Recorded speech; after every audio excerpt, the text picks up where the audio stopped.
মোদির অবস্থাও হবে নেপালের অলির মতো মনে করে ভারতীয়রা। ভারতের প্রধানমন্ত্রী নরেন্দ্র মোদীর অবস্থাও নেপালের প্রধানমন্ত্রী কেপি শর্মা অলির মতো হতে পারে বলে শিবসেনার এমপি সঞ্জয় রাউত সতর্ক করেছেন।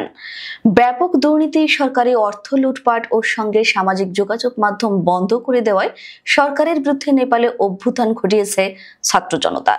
এতে ক্ষমতা ছেড়ে পালিয়েছেন প্রধানমন্ত্রী কেপি শর্মা অলি সহ অন্য রাজনীতিবিদরা। নেপালের পরিস্থিতি থেকে শিক্ষা নিয়ে সঞ্জয় রাউত এখনই ভারতের রাজনীতিবিদদের সতর্ক হতে অনুরোধ করেছেন। এছাড়া নরেন্দ্র মোদীর সরকারও ব্যাপক দুর্নীতিগ্রস্ত বলে অভিযোগ করেন সঞ্জয়। তিনি বলেছেন, দুর্নীতি, স্বৈরাচারী শাসন ও স্বজনপ্রীতির বিরুদ্ধে নেপালে যে আগুনের সূত্রপাত হয়েছে সেটি ভারতে হতে পারে, তবে ভারতে এখনো এমন কিছু হচ্ছে না, কারণ ভারতীয়রা মহাত্মা গান্ধীর অহিংস নীতি মেনে চলে। প্রধানমন্ত্রী মোদীর সরকার শুধু মহাত্মা গান্ধীর মতাদর্শের কারণে বেঁচে যাচ্ছে বলে মন্তব্য করেন তিনি। শিবসেনার এই নেতা বলেন, নেপালের এই স্ফুলিঙ্গ যদি ভারতে আসে, ভারত আজ পর্যন্ত টিকে আছে কেবল মহাত্মা গান্ধী এখানে জন্মেছিলেন বলেই। আজও মানুষ গান্ধীকে বিশ্বাস করে, সেই কারণেই এই মানুষগুলো টিকে আছে।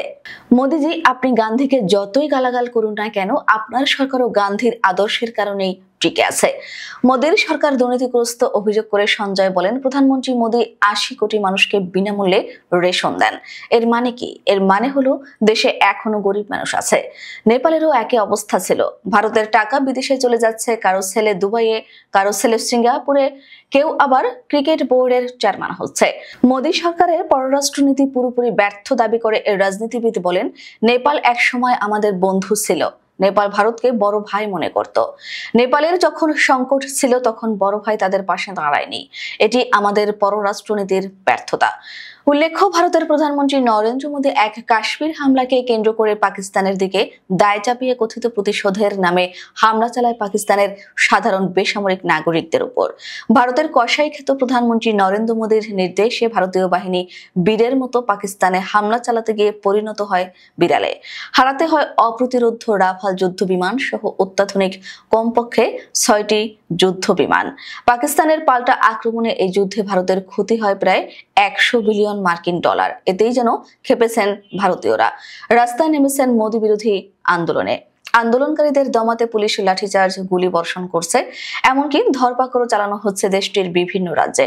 মোদী বিরোধী আন্দোলনে রাস্তায় নেমে আসা এসব সাধারণ মানুষের দাবি, পাকিস্তানের সাথে ইচ্ছে করেই পায়ে পা দিয়ে যুদ্ধ লাগিয়েছিল নরেন্দ্র মোদীর সরকার। যেখানে দেশের অর্থনৈতিক অবস্থা টালমাটাল, সেখানে এই যুদ্ধে জড়িয়ে এত বড় ক্ষতি মেনে নেওয়া দায়। আন্দোলনকারীদের ভাষ্য, দেশের বর্তমান রিজার্ভের পরিমাণ তলানিতে, বেকার হয়ে পড়ে আছে কোটি কোটি যুবক, 3 বেলা খাবার জোটে না অনেক সাধারণ মানুষের। এসব নিয়ে কোনো ভাবনা নেই প্রধানমন্ত্রী নরেন্দ্র মোদীর, অথচ কোনো রকমের প্রমাণ ছাড়া হামলা করে বসলো একটি দেশে, যার প্রতি হামলায় ভারতের অর্থনীতির অবস্থা এখন আরো বাজে।